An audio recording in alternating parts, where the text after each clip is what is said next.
So hello guys, good morning. This is Mami Sarah. Welcome to my mini vlog. So for today's episode, this is the birthday celebration pa po. Kadugtong pa ng birthday celebration ng ating inay kong Josie Baning Talyado. Kami po ay naandito sa Barangay Osmeña sa Jose Panganiban. Dito po sa tribo ng mga kapatid nating Manide. So si Kong Josie po ay may feeding program sa araw na ito. Late ko na po itong may upload sapagkat marami pong activity ang nangyari. So, look at Ate Jo po. Tingnan mo. Kapit-kapit niya ang mabait na bata. So, ganito po ang mga eksena namin bago po magsimula ang activity. So, I'm with Consi Art. Siya po ay yung konsihal dito sa bayan ng Panganiban. Then, kasama din po namin ang mga JIP, si Red, si JB, and then basta yung isa pa. So, I'm with Ate Joanne, Ate Nenen. So, halos lahat po kami ay present sa araw na ito. Si Ate Joelyn, si Ate Nani, si Noe. Yes, si Noe hindi siya dapat mawala kasi siya ang host. So, dumating na si Kong. Kakatawa yung mga bata kasi lahat sila nagmamano sa inay natin. Matching holding hands pa pagdating ni Kong. And then with Kagawad Inoue. Tama ba ako? If mali ako, correct nyo na lang ako. So, ganito po ang mga kaganapan. Tingnan mo si Kong, tuwang-tuwa siya dun sa baby. Napakabait daw, hindi daw umiiyak. Lumapit pa yun sa akin. So, kapit-kapit pa din ni Kong yung baby. Tuwang-tuwa kasi siya, hindi daw naiyak. Kaya pinasa na niya sa amin nang malapit na magsimula yung activity. So, kinarga-karga ko lang din. And then, yung Ate Jo ulit. Then, namigay na si Kong ng mga candy sa mga baby, sa mga bata na naandito. Alam mo naman, para sa mga bata, sweet tooth talaga sila eh.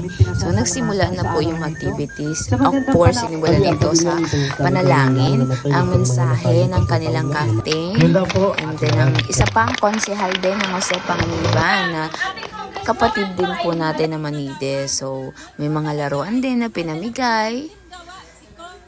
And then, madami-dami din po. And then, nagbigay din po ng mensahe ang ating kagawa dito sa Barangay Osmeña. So, yes, sila po ang mga naandito, ang ating mga kapatid. At of course, pagkatapos po ng lahat, nagbigay din ng mensahe si Consi Art.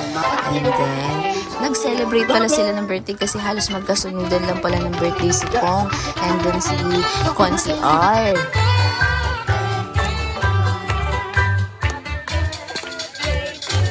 Yes, happy birthday, Congresswoman Nay! Sa ating lahat, kumusta kayo? Maganda, umaga din. Ano yan, apo mo, anak? Apo. Ay, kaala ko nang anak ka pa ay. Tinalo mo ako niyan. Ayan, natutuwa lang po ako kasi sa tuwi-tuwi na alam nyo naman, kayo yung isa sa malalapit sa puso ko dahil sa Ang mga bata ito ang tuwa sa binigay sa kanila ng ating inay, Kong Josie. So after po ng magandang mensahe ng ating inay, Kong Josie, sa bayan ng Osmeña, sinimulan na po ang pamimigay ng kanilang pagkain. Ito po ay Jolly Spaghetti and then may juice na kasama. And then may mga laruan, of course. Alam niyo mga bata, masaya yan.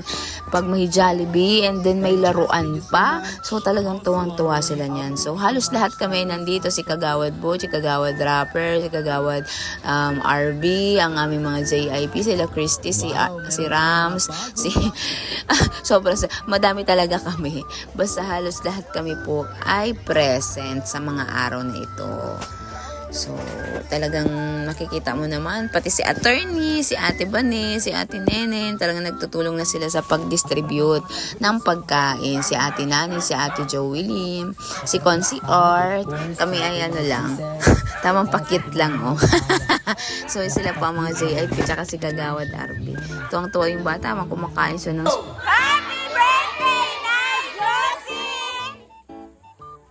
hanggang dito na lang. See you on my next video. Paalam!